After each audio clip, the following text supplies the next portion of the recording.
లూకాసు వార్త 2వ అధ్యాయం 8 నుండి 14. ఈ యొక్క క్రిస్మస్ ఆరాధన కొరకై ఏర్పాటు చేయబడిన వాక్య భాగము లూకాసు వార్త 2వ అధ్యాయము 8వ వచనం నుండి 14వ వచనం వరకు చదువుకుందాం. ఆ దేశంలో కొందరు గొర్రెల కాపరులు పొలములో ఉండి రాత్రి వేళ తమ మందను కాచుకొనిచుండగా ప్రభువు దూత వారి యొద్దకు వచ్చి నిలిచెను. ప్రభువు మహిమ వారి చుట్టూ ప్రకాశించినందున వారు మిక్కిలి భయపడిరి.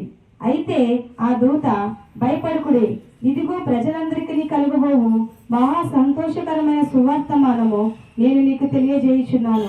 దావీదు పట్టణమందు నేడు రక్షకుడు మీ కొరకు పుట్టి ఉన్నాడు. ఈయన ప్రభువైన క్రీస్తు. దానికి ఇదే మీ కానవాలు.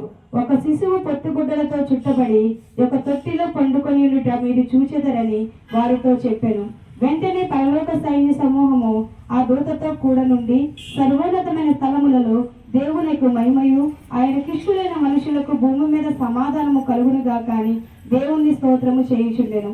ఈ దేవుని పరిశుద్ధ వాక్యం దీవించి ఆస్వాదించును గాక. ఆమేన్. ప్రార్థన చేసుకున్నాము.